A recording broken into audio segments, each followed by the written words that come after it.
what's happening? Tell me what's going down. Make yourself at home. This is Reputation Town. Talking public relations to corporate reputations, media communications, all types of situations. Hey, Reputation Town.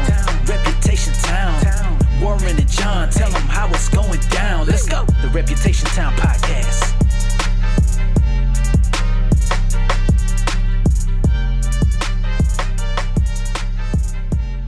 Yo, yo, yo, episode 50 of the Reputation Town podcast, and the first one with video. So if you're only listening to this on audio, check us out on YouTube. I think that's where we're going to be putting it, and you can check it out online. John Paranak, how you doing, buddy? Yeah, I'll admit, after my predictions of the last episode, I it took a little time to, take some deep reflection and, recover from that. What have we reflected on the past 7 days? Don't confirmation bias your way into a prediction. We also learned that you and I have talked about before about how the media is often, sort of winding itself up into its own narratives, and holy cow, if there ever was an example of that, the last 90 days has been a prime example of that. A lot of interesting things going on. So we're going to start out with our kind of election recap from a media relations and an interviewing kind of lens. I think it was just fascinating how all of that kind of stuff occurred. Probably one of the most interesting presidential elections you're ever likely to see, with all the stuff that took place, the garbage truck, McDonald's, the shootings, the Biden swap, all of that. But it's interesting to hear your comments, because we haven't really chatted about this since last week. But a lot of people who were saying that the Democrats were going to just steamroll and it was going to be a cakewalk, I don't hear a lot of self-reflection in a lot of those folks. It sounds more like a therapy session, but your viewpoint is a little more interesting. That what happened? Why was I thinking that? And from the media's perspective, what do you think the issue was? Was this a situation where they were kind of trying to manipulate public sentiment, or was this people who are in these organizations thinking we can't have this guy, I'm going to do whatever I can to tell? What do you think it was? So, well, two things. First, before I jump to that, I wanted to say, we often say with elections, there's two types of elections. There's referendum elections and there's choice elections.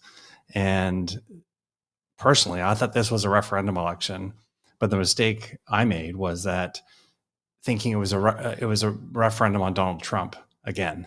And really what it really was a traditional throw the bums out. We're sick and tired of what's happening. We need someone different. And we don't really care that Trump says, some things that are maybe unfiltered.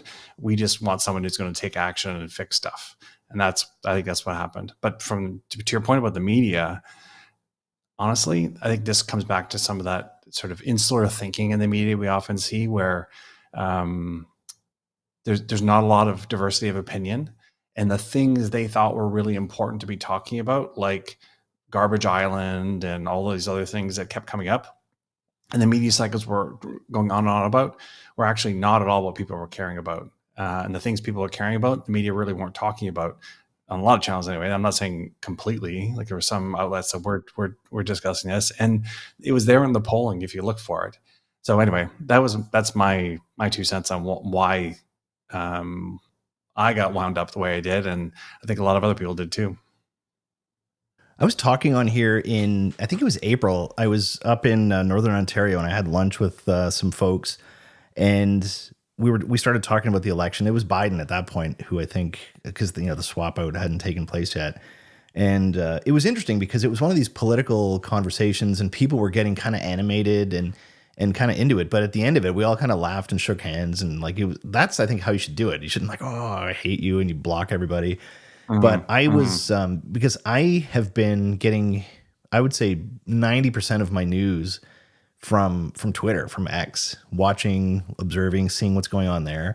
And I'm also kind of self-reflecting, is this real? But I'd say that based on everything you're seeing across mainstream media, to me, it looks like Twitter is a window into the world, and it doesn't have as many filters as a lot of the other places do, if that makes sense.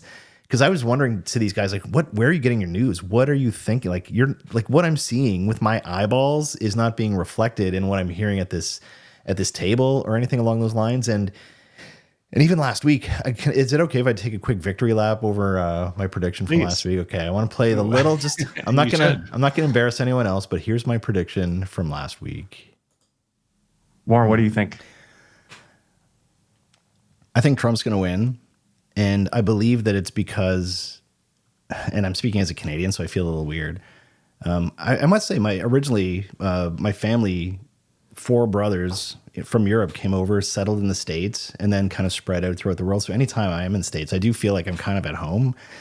I would say that Trump's going to win for a couple reasons. I think he's out-campaigned her vigorously, and we'll see if that pays dividends.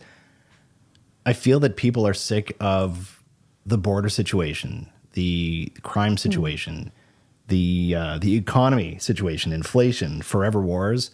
And I think that he has done a really good job. And again, you'd love to put him in a box and have him say some things that are a little less crazy. But I feel that on election day, those people who have been just angered about the big thing I hear people say to her in interviews, and she hasn't really responded to, I'm going to do this and that on day one. Why haven't you done it? Okay, we could keep going because I'm enjoying that quite a bit. but that was from last week. And like, I know every now and then, like what they say, even a blind squirrel gets a nut, but it seemed obvious to me because that's where I was getting most of my news. And when I'd watch, like even the polling, like I was talking to my dad on the phone, he's like, oh, it looks pretty tight. I'm like, I don't think it is. And if you look, the Poly Markets, the betting website, they had, if you looked at the map that they had on October 25th was exactly how the map ended up. So I think a lot of people lost a lot of credibility. A lot of these pollsters, and who's that woman, Seltzer or whatever, who's like, she's never been wrong. She's amazing. She like totally fucking pooched it. So interesting. Like now you have a whole other bunch of issues with him in there, and there's going to be all kinds of infighting and bananas. He's making videos all day long already, but as far as the election, like what does this mean for, and I can't even call it mainstream media anymore because our whole lives, mainstream media, the Globe Mail, Toronto Star, CBC, NBC, what happens now with those folks? Because their numbers are way, way, way down. I've heard someone say like CNN on a typical night will have 100,000 viewers on a typical night. And if you look at just to use the other end of the spectrum, the Joe Rogan podcast. So this is one guy who has one employee, 2 microphones like us, and a desk. And the last number I heard was that his interview with Trump had over 100 million views across all the different channels like Spotify, Apple, YouTube. 100 million versus 100,000. And CNN is in a building with hundreds of employees and all this infrastructure. Is this the tipping point for independent media taking over? And I don't know. Where do you think we're at? I think it's a punctuation mark on the road that we're already on. I don't know if it's actually an inflection point or anything. But for an example, on election night, the coverage I watched the most was Amazon because Mike Murphy, one of the political guys I really like listening to, he was on a show that Brian Williams was hosting. And the other thing I watched a lot of was one of the British podcasts I like listening to, The Rest is Politics. They were doing a live YouTube stream talking about the election. And, for once in a while, I'd flip to Fox News and CNN, but for the most part, I was watching those. So if that's any indication of what people are going to be increasingly be doing, this is going to continue. And actually, to your point, you were raising this point last week when we were talking, but the value of engaging with all these new channels and creating your own channels even to have these conversations, I think was punctuated by this episode. I don't think this is a massive sea change. I just think this is a great example of why these things are the sort of critical communications tools that people need to be dealing with now and going forward. But when you look at it, I'd be curious to know, like, what were you watching on election night? Were you watching any of those mainstream things, or were you like just on Twitter and that kind of thing? I was watching Twitter, I had Twitter, or X. I'll start calling it X, I guess. I had X on my phone. I had CNN on the TV, and for just CNN's the one I go to. That's kind of like my happy place for elections. But I was popping around. I'd go to CBC, and I wanted to go to the BBC, but apparently I don't pay for that. So I saw the option, but I couldn't get it. But I was popping around a little bit. I was watching CPAC for a little bit, and then I noticed the numbers were all different in all these different places. They were off by a little. I guess that kind of makes sense. But I was watching CNN and then Twitter at the same time, and it was like you're on two different planets. It was on. It was completely different views, and people on Twitter had basically called it 3 or 4 hours before CNN did. Like apparently, Elon Musk was with Trump and all those guys at Mar-a-Lago, I think. And apparently they didn't say what it was, but he had some app on his phone where he was looking, and he, at a certain point, he's like, it's done, it's over. He won. And he got up and he kind of left. And that was like 4 or 5 hours before CNN called it. So I don't know what he was looking at, but it was interesting. He may have been looking at like the campaign's internals that they were getting as the vote count was going on. Just on that, actually, talk about a guy who made a massive bet that's going to pay off. Like that could have been completely disastrous for him. Yeah. Had Trump not won because of his businesses and the impact it would have on them. But holy cow, he is going to, like, one of the main things that faces SpaceX, for example, is the regulatory oversight the FAA has on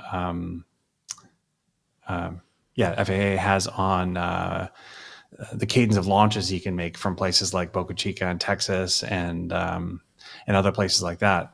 And he's often complaining about the slowness of the government when it comes to approving the requests to do tests and things. Well, that's all going to go out the window. Like he's going to clear the decks for him, I'm sure. And even like this is bonkers, but there in the news today, I was talking about how when Trump took the phone call on election night from Zelensky, he invited Musk on the call with him, which is just insane. Like, anyway, I don't want to get into a whole Donald Trump diatribe, but it's a whole brave new world we're entering into for the next few years for sure. It's certainly going to be different. And I think actually, to your point about like the way that traditional media are covering news, like this could impact them because Trump has actually done things already, like where he sued 60 Minutes over the 60 Minutes. Like he can't win that suit, but those are performative, just harassing things. But now he's going to be in charge of the regulatory framework for those kinds of stations and the licensing and whatnot. So it's not around possibility that he starts monkeying with people's licenses if you're not, at least being more impartial with the way they cover things. Yeah, it'll be interesting to see what happens. Didn't he sue them for like 10 billion or some like Dr. Evil number, some figure? Yeah. So from a media relations perspective, now the election's over. We saw the map. It was a rout.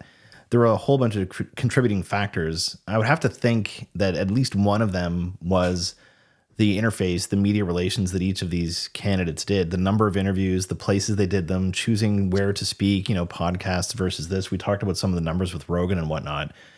For the first, couple of weeks, she didn't do any interviews at all and then started doing them. And it was clear that like she wasn't great at this. And he's been doing this his whole life. And I'm not going to say he's a great communicator, the cats and dogs and he'll just going on for 45 minutes. But I think, look, those things he was saying, like you said this to me in jest on X, but the cats and dogs thing actually maybe did more to connect with the people who are concerned about the way the country's going than anything else. And the one thing I will say is that even though it was clear the really conservative, Ming Va's strategy that the Harris campaign started using when it came to media, like we're not going to do interviews, we're going to do the ones that are really safe. We're going to stay. It wouldn't have mattered at the end of the day because it was such a throw the bums out election. She could have done all the interviews and it wouldn't have mattered. But what lesson can we take from it? Well, the lesson you take from it is that really conservative manicured approach is not necessarily the greatest thing. Actually, I was going to mention it last week, but we didn't have time. Just recently, Galen Weston from Loblaws gave a long interview with The Logic, talking about, grocery prices and, all those sorts of things that Loblaws is often getting criticized for. And it was a great platform for him to actually push back against some of this stuff, that it isn't necessarily Loblaws raising prices. Manufacturers are the ones raising prices, and Loblaws is still taking its 2% margin or whatever it is in the middle.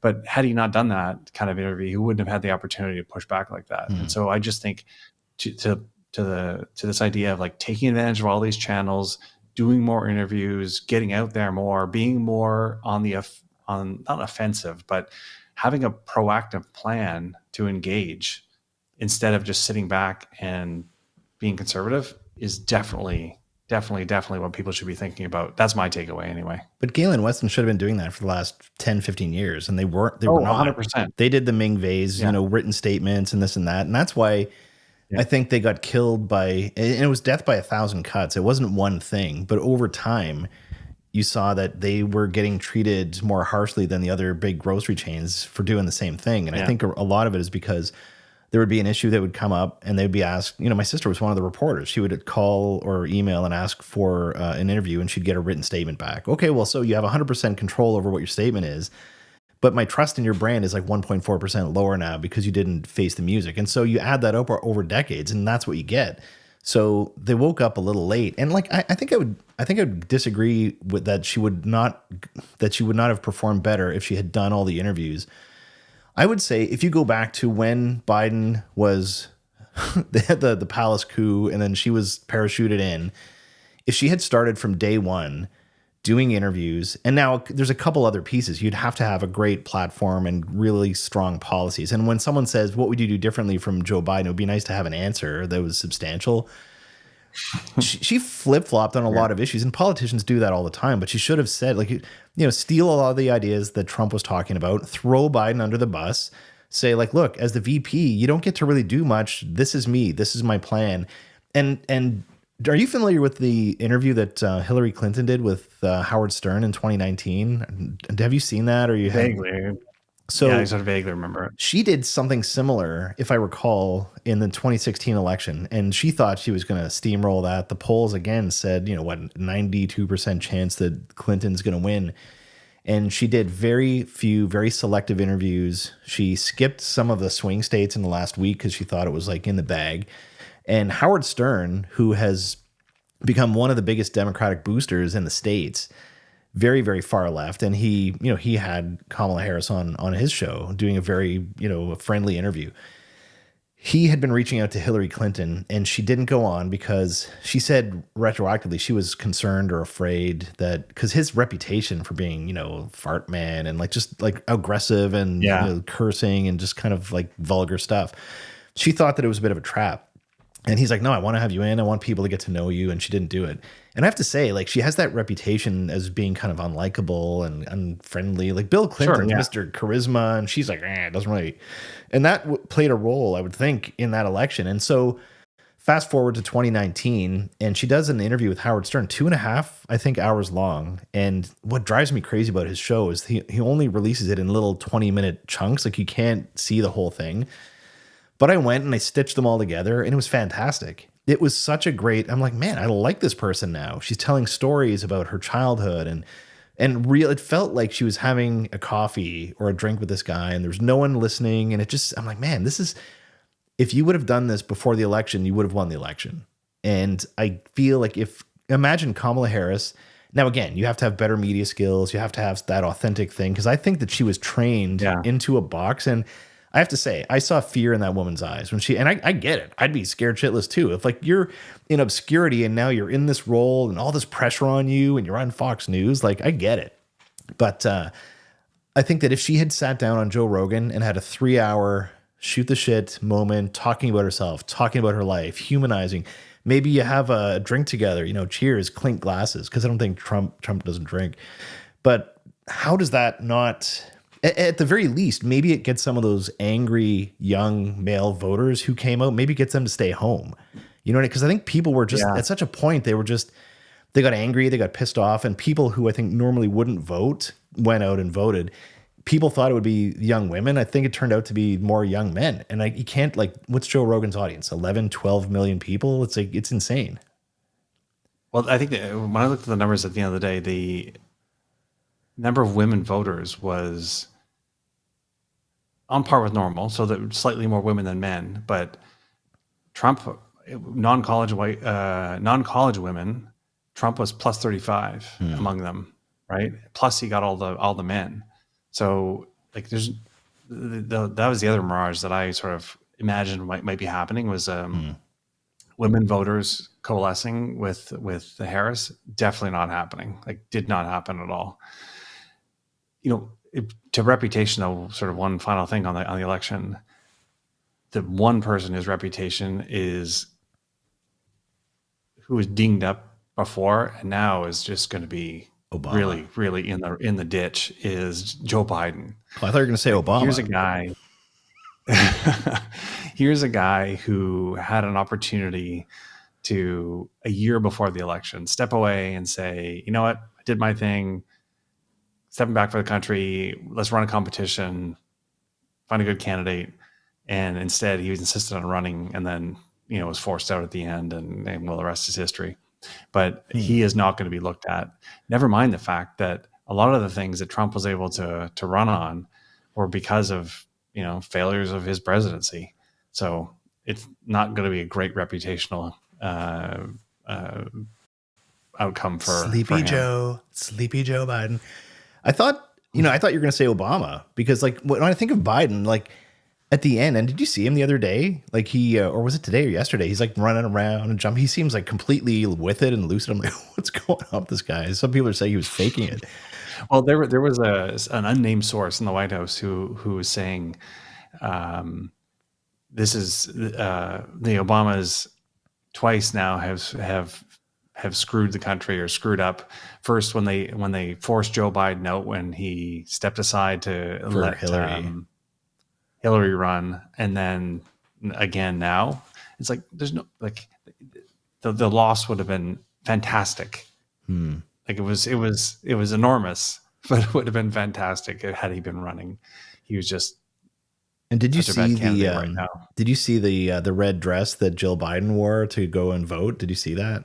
No. Republican red, head to toe, and big smile on her face. So there's a lot of, backstabbing, anger behind the scenes. Like, I'm sure they're all pissed at each other. I thought you were going to say Obama because here's a guy who I've been using in media training and presentation training. I'm sure, like, when you ask people the best speakers you've ever heard, his name is always up there in the top 2 or 3. Steve Jobs, sure. Barack Obama.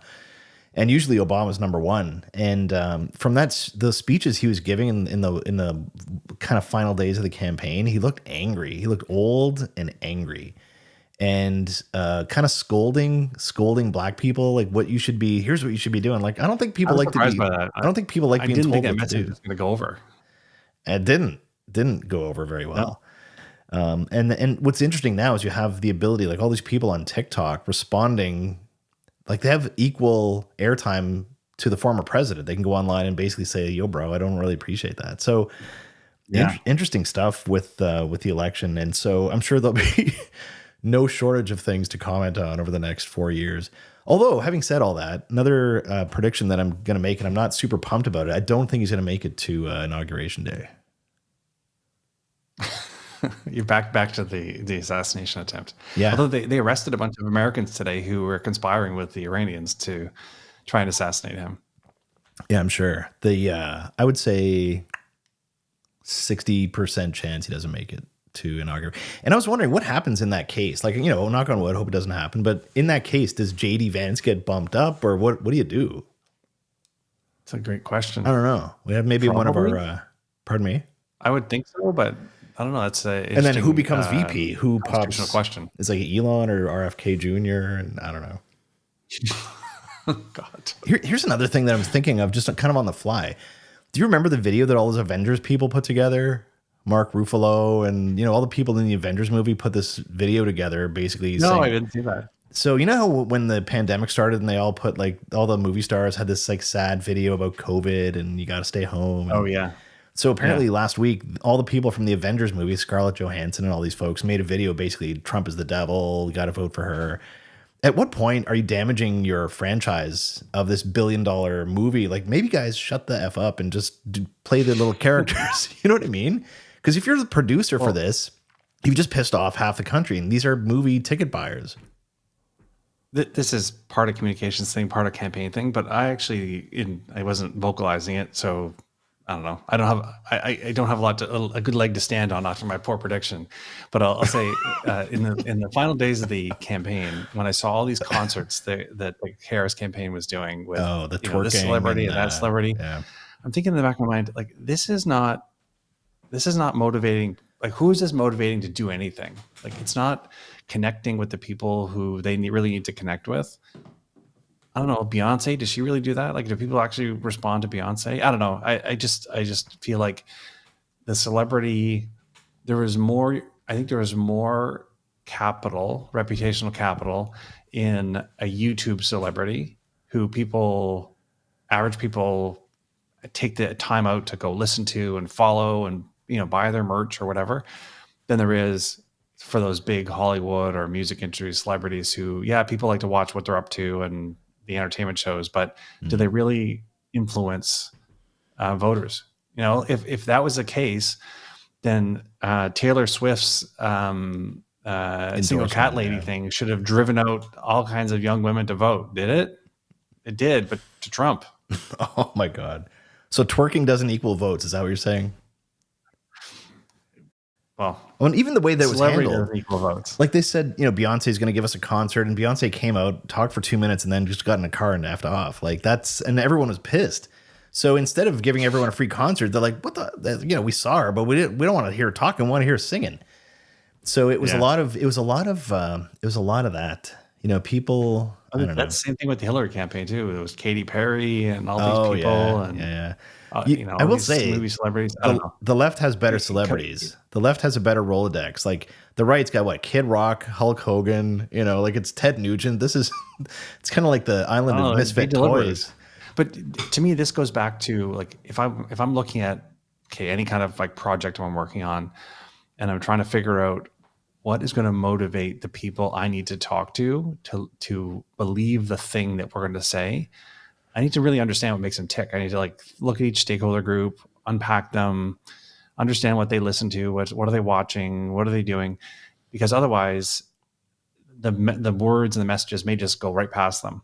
And in this case, I don't think any of these celebrity people connected with any of the people that they needed to connect with. Like, the kid, Beyonce is not making the price of milk any cheaper, and she's not really talking about the stuff that worries me. Anyway, that's the quote of the podcast. Like I said, I have low credibility. This is a low credibility moment. I like it. It's good. Beyonce's not making the price of milk any cheaper. So just before we get off the election, there were obviously a lot of people gloating, a lot of people venting, a lot of people crying, people shaving their heads. It's been a tough week for a lot of people. I did all those things in the past week. Your hair's looking maybe great. Not the gloating part. But. So the editor of, what is it? Scientific American. So Laura Helmuth, the editor-in-chief of Scientific American, for the time being, went on a rampage against Trump supporters in now deleted posts on social media, calling them fascists, racists, and sexist. I apologize to younger voters that my Gen X is so full of effing fascists, she wrote on the social media site Blue Sky. Oh, I thought it was Twitter. She also wrote solidarity to everyone whose meanest, dumbest, most bigoted high school classmates are celebrating early results because F them to the moon and back. And it goes on. There was a whole bunch of these things. Anyway, do you know Lex Friedman? You know who that guy is, the podcast guy. Very well known in the scientific community, MIT, blah, blah, blah. Anyway, his tweet that he sent out today, 1:10 today, Scientific American editor-in-chief is an embarrassment to science. Get politics out of science, engineering, and STEM education. Science and engineering is about building cool shit and exploring the mysteries of physics, chemistry, and biology, etc. So, thoughts. And we just use this person as an example, but there were a lot of people who, and we see this every time there's a really emotional issue like this, that people in, and from a reputational standpoint, people who are in pretty senior roles will say something, maybe they're a glass of wine in as they're watching the results and they just tee off, and maybe they have like 17 followers and they think no one's going to see it, and it blows up and it ends up becoming a defining part of their career. And in some cases they're working on their resume. How can otherwise smart people continue to make decisions like this and mistakes? Like, we've been talking about this for a decade and a half. People do dumb shit. Like, this is the kind of thing you tell your kids not to do, right? Like, the internet is forever and you shouldn't say things on the internet, like jokes and whatever, that are going to come back and haunt you. So I don't know. It's mind-boggling that people keep doing this, but there's a long line of people who've done this. Remember a few years ago, there was that woman who, I can't remember who she worked for, but she was AIDS, jumping on a plane the AIDS to Africa. Yeah. And yeah, she posted that racist thing. And then by the time she landed, she'd been fired. And people just can't help themselves for some reason. Justine Sacco, that was her name. Justine Sacco. That was an interesting one because it was kind of new. Twitter was kind of new back then. Yeah. She made this post, got on a plane, and by the time she landed, there was like hundreds of reporters at the airport. She had death threats. The hotel said they didn't want to have her there. And she was the first person to get globally shamed. Yeah. Interesting. Yeah. I asked her to be on my podcast a couple of years ago and she said no. Well, her loss. Well, she said, I'll be on your podcast, but I don't want to talk about that. I'm like, what else am I going to talk? What do you like? Do you like dogs? Like, I don't know. That's the only thing I want to talk to you about. Anyway. It's just such a dumb thing. Like, you think that's twice. Why you have a social media policy at work, so that people know what kind of standards are expected. Think twice before you tweet, or get a burner account, which I think is a dangerous idea. Because if you have a burner, there's always the possibility of sending it to the wrong one, and then you're still screwed. Apparently, Elon Musk has a burner account. Well, that doesn't shock me. Yeah, but okay. So we good on the election? We good to move on, or do you have any final thoughts? Yeah, I'm ready to move on in multiple ways. So one that I wanted to talk about last week, but we had Molly on, and there was the election extravaganza, so we didn't get to it. Was related to Mike Bullard. So he is a former comedian, late night talk show host in Canada. He just passed away a couple weeks ago at the age of 67, reportedly from a heart attack while he was asleep. And this is a guy who I actually got on my podcast a couple years ago, had an opportunity to chat with him. And then afterwards I had an opportunity, the life is very strange. You reach out to a lot of people, and like the Justine Sackos of the world tell you to go to hell. And the Mike Bullards, who I ended up very much feeling bad for this guy. But, we had a really nice conversation for about an hour. And then he says, like, where are you located? And we're not that far away from each other. And so I drove over, it took me 20 minutes. We met up at a Tim Hortons, had a coffee, and we just kind of shot the shit for an hour. And I'm like, what universe is this in where I'm hanging out here talking to Mike Bullard? And it was so weird because for anyone who doesn't know, he had a late night talk show in Canada, many years ago, and his nightly numbers were greater than David Letterman and Jay Leno. He was pulling in bigger audiences than both of those. And his big thing was crowd work, very, very quick, way years before that, Matt Rife, and I would say much more talented. But he would just, work the crowd, very spontaneous, super quick. People really, really liked him. And he got into some legal issues, potential harassment, stalking, this kind of stuff, with a prominent journalist in Canada, and basically destroyed his career. And a lot of people would say, rightly so, this and that. So I didn't ask him about any of that stuff during our podcast. And when we met up, that was one of the first things he said, hey, thanks a lot for, not asking about that. That was kind of, and I said, like, I'm not Mike Wallace. Yeah, I just wanted to have a nice conversation with you. And then he went on, and now who knows, he said, she said, but he said that he had bad legal advice. There was many reasons why he could say he didn't do this or that, and he was actually the victim in all of this. I don't know what's true. I don't know what's not. Court of law decided that he had done some things that were not great. But I remember sitting there thinking, like, this is a broken dude. This is a guy whose life, for whatever reason, maybe bad choices, maybe conspiracy, but this is a broken guy. I felt very, very bad for him. And I always thought, we used to have our poker nights, and I thought, we should send him a note and invite him out. I had no doubt he would have showed up, and now I guess we won't be doing that. But passed away. And then the other, Well, I have a quick clip from the podcast that I did with him. Is it okay if I play that? Just a little. Yeah, For anyone go who's for not familiar, here's Mike Bullard from 2020, November of 2020. And you were doing that and comedy at the same time. Yep. I can remember driving to Timmins on a weeknight and having to turn around and leave and getting back at 5 a.m. and going right to work. You know, it was tough. It was really tough. And every weekend I was at Yuck Yucks downtown, or I was in and out of town club. That's a grind. It was a grind, but it taught me a lot. Having a real job taught me a lot because I was able to identify with real people. You know, like I look at some of these spoiled people in show business who've never done anything else, and I go, man, you have no idea. That's why you see people getting attacked on Twitter all the time, because a lot of them have no idea how the real world operates. They've been out of touch for so long, you know, and you can't ever be out of touch with real people. You can't, especially if you're doing stand-up. I mean, not everybody can be a stand-up all their lives and be huge like Dave Chappelle. Who, to me, by the way, for my money, runs neck and neck with Richard Pryor as the best of all time. So and he doesn't care. That's what I love about him. So that's just a little snippet of the interview with him. But the final thing I wanted to say about this, because again, it's weird, and I almost regretted bringing it up, but I think he's passed away. I'd never told anyone before that I had this kind of like little meeting with him, but it was just this interesting couple lessons from that. Like, reach out to those folks. There's a podcaster called Toronto Mike who is a prolific podcaster. I think he's got like over 1,500 interviews a lot of people, mostly from the Toronto area. And I think they'd had a dust up online, and because I think Mike Bullard was not a happy guy. He'd had to sell all his possessions. He was living, I think, in a basement somewhere in Mississauga. His mom had passed away of a heart attack, and I think he had kind of blamed the media maelstrom around his situation for her early demise.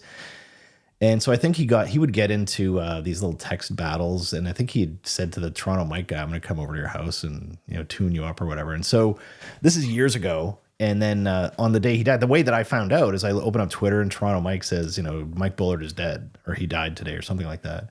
And all the comments underneath are like, too soon, like, read the room. It just seemed a little, like, I get you don't like the guy, but it seemed a little, I don't know, maybe I'm reading too much into it. Maybe he was just giving me a news flash, but it seemed a little, I don't know, like petty, mean-spirited. I don't know. And I know, I'm sure he's a nice guy. He was a little pissed, but like, it brings up to me where, on these days, Suicide Prevention Day, because Mike Bullard tried to take his own life when all the stuff was going on. Everyone likes to talk about, we have to take care of people and wellness and health and mental, except you should be dead. Like, and I find that a little hypocritical. And I'm not saying I'm like Buddha or anything, but it just, the guy's a human being. Do people get second chances? I don't know. I just feel I feel bad for him or for his family, and maybe there's a parallel universe where none of that stuff ever happened, and he still living a great life. But in this one, it didn't work out so well for him. Over to you. Very well said, Warren. You have nothing to add on that. Now Toronto Mike's gonna come to my house and beat me up. But I met him at a concert. I saw him, like, oh, I recognize you. Like, seems like a very nice guy. But, and I don't know their back and forths, but I don't know, just a sad story all around. Yeah, totally. But the thing you're talking about, that kind of vitriol on online, is certainly not, unfortunately, confined to even that to him. Obviously, like it's pretty amazing how even over things that shouldn't be that big a deal, like bike lanes or other just stuff that people are doing or governments are doing or whatever, people just do not have boundaries when it comes to what they say on social media, and normal people just seem to go crazy sometimes. Anyway, rest in peace, Mike Bullard. Unfortunate story. Mhm. We wanted to also chat. You talked about another story we were going to talk about last week, but we didn't get to just because of the frenzy of the political, the build up to the election. Thank God that's over. Also, didn't you feel like like a kind of a relief? Very much so. Like it's not the Yeah, relief no, for everybody sure. wanted, but it's at least it's over and we can have a different kind of stress now. Yeah. But you wanted to chat about the E. coli situation with McDonald's in the States and how they handled it. Why don't you bring us through that? Yeah. So this is an interesting one, just from a crisis management, issue management standpoint. So just to rewind for people, back on October 22nd, McDonald's, I guess after a number of cases of people getting sick, and I think actually there was a few fatalities, but I could be wrong on You that. are for sure. There's at least one. At least one. At least one. Okay. So, when this is a classic thing, whenever restaurants or businesses are faced with these kinds of public health emergencies, how you respond in that moment is critical. And, we often look back in Canada at the story of Maple Leaf Foods or other ones where this has happened. Well, interestingly, this happened with McDonald's, and obviously McDonald's is a gold-plated brand around the world. And they, I thought it was just interesting to look at how they handled this. So a couple of things stood out for me anyway. So the first thing was they immediately had things to say about it, and they used video. Like we often talk about how video is so powerful in these moments, with the CEO talking about what's happened and what are we doing to address the situation. And so that was on October 22nd. And then they set up a webpage on their website to deal with this issue, food safety, and posted all this information right from the 22nd and provided updates on this at the same URL so that people could know where to go, and it was available to the media and everyone else. And over the course of I think 8 days till October 30th, when the Center for Disease Control had determined that the outbreak of E. coli could be traced back to a sliced onion producer. So it wasn't these. I think the affected sandwich was a quarter pounder or something, but it got traced back to the onions being used on the sandwich. So over the course of 8 days, they did, I think, 6 or 7 updates, multiple videos from the CEO, and were completely, I think, in my view, I'm not gonna say perfect, but they delivered what they needed to control the situation, to give people reassurance, to provide information about what they were doing and what they knew and what was happening. And this, in my view, is a textbook case of how you would manage these situations. And now I know there's a lot that's happened in the news since October 30th, but no one's talking about this anymore. All the quarter pounders are back on the menu in restaurants, and I think people will be hard pressed in another couple of weeks to even remember this happened in many respects. Like it's going to be one of those things that fades into memory. So from an issue management standpoint, crisis management standpoint, to me, this is like an A example of how you should manage it. I'm not sure if you had anything to add to that, Warren, but not really. This is often the kind of example we look for. Yeah. So I guess in other words, what you're saying is from a crisis management standpoint, you're loving it. You're loving the response. I'm loving it. Okay. It's probably inappropriate. I was just going to say that you highlighted the response very well, and I think you're right. I think maybe because of the election, maybe because of their great handling, it's kind of disappeared off the public's consciousness. But when I look at one like this,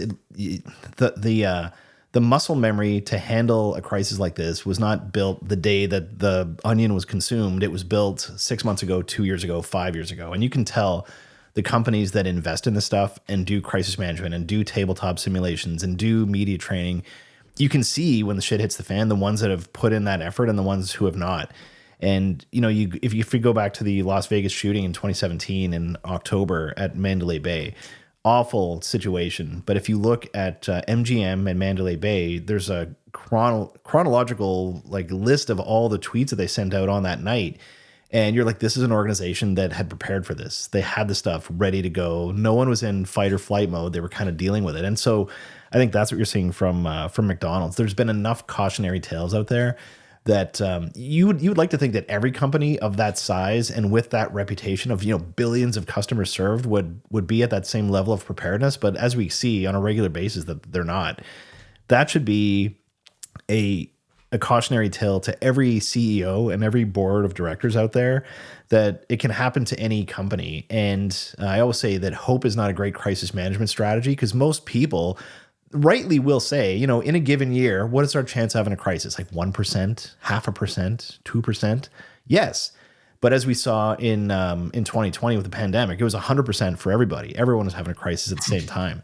Now, when everyone's having a crisis, yours doesn't seem as big. When it's something like McDonald's, there's a spotlight on it. But we keep preaching the same stuff. But like, get trained, go through the simulations, have your spokespeople, just to be in that stressful situation. And I think that's what you're seeing here, like an open, transparent, here's our response. Yes, it's sad. Here's what we're doing. And I'm sure there'll be a class action lawsuit settlement. But overall, probably not even a blemish to their brand in the long term. Of course, your hearts go out to the families of anyone impacted by this. And I think there's some young people too, which is not, which nobody wants to see. But I thought, very, very well handled. Agreed. We have, there's one of our listeners left a review. And this would be a great reminder for folks. We only have 17 ratings on our podcast. So, we should at least have one per episode. Anyway, we have this really great, it's called Daily Chick. I don't know who this is, but on October 22nd, left the following review. Always learn, always laugh. Hands down, my favorite podcast. And I'm thinking maybe she doesn't know that there are other podcasts out there. Anyway, hands down, my favorite podcast. Thanks for always reviewing the issues with a Canadian perspective and a dose of humor. And humor, of course, is spelled with a U. So we wanted to offer a gift card to this individual. And again, I don't know who it is. So send me a note, prove that this is you, and we want to send you a little gift for being such a one of our few but rabid fans out there. John, anything else you want to? And you can hit up either one of us, either by email or on Twitter or X or whatever, and just send us a note, and we'll get you taken care of. Any follow? Oh, I want to talk to you about the Tyson and is it Jake Paul or Logan Paul? One of those Pauls that he's fighting. Are you aware of this? Have you been following this at all? Vaguely. So November 15th, they're going to be squaring off in the ring. Mike Tyson's almost 60 years old. Which Paul is it? I got to look this up. I want to make sure. I think it's Jake, I think. Okay, because they're both boxers, I guess. But yeah. I want to put you on the spot again. Predictions? What do you think's going to happen? Yeah. I'm just going to have a reel of all your terrible predictions over the course of the year. Well, how could you predict Mike Tyson won't drop him? Like, I don't care how old he is, I wouldn't bet against him.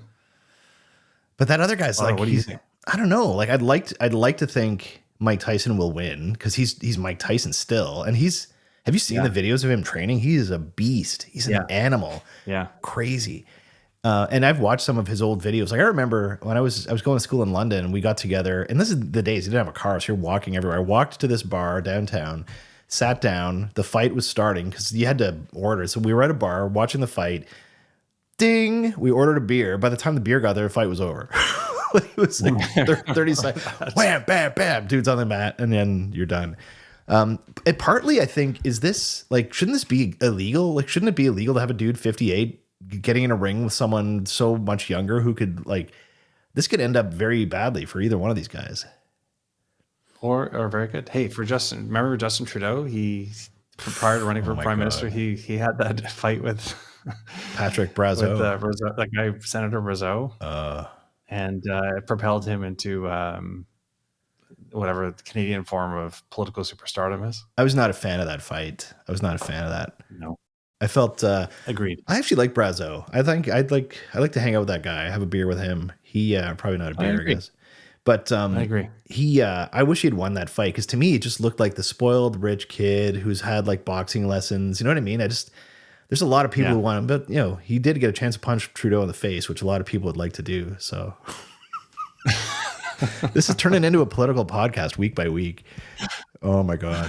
And so now we're going to be dealing with this whole election thing in Canada, in the not too distant future, I would imagine. Multiple, because there's going to be an Ontario election in early spring, it seems, and then there'll be a federal election at some point next year. And did I tell you I saw Jagmeet Singh? I think a lot of the stuff that we talked about in the U.S. election is going to end up being what we talk about in the Canadian election. Really, cats and dogs. Cats, well, maybe not cats and dogs. Maybe like hamsters or. Did I tell you I saw Jagmeet Singh at the airport in Ottawa a couple weeks ago? No. Have you ever like met him in real life or seen the guy? I know. I've never met him.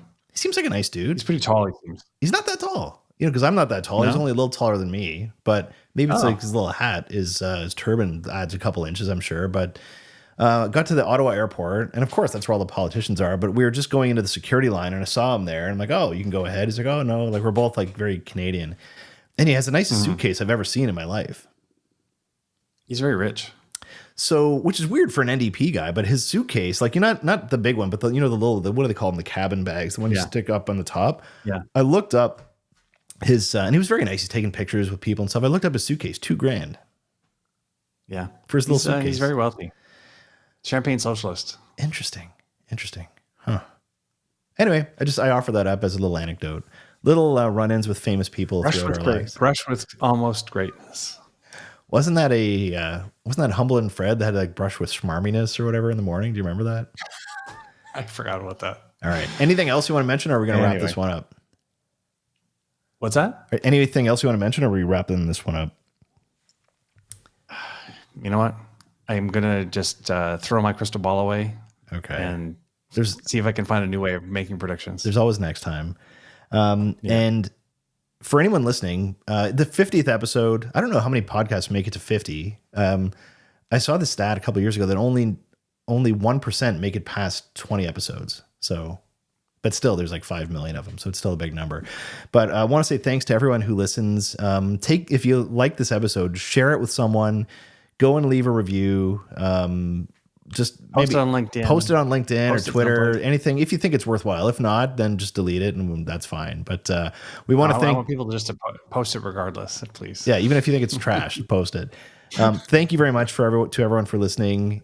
All the best. And if you have a topic that you want us to cover, or if you have someone you'd like to see on the show, you can send us a note as well.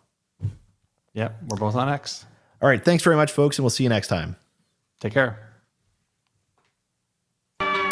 What's happening? Tell me what's going down. Make yourself at home. This is Reputation Town. Talking public relations to corporate reputations, media communications, all types of situations. Hey, Reputation Town. Reputation Town. Warren and John, tell them how it's going down. Let's go. The Reputation Town podcast.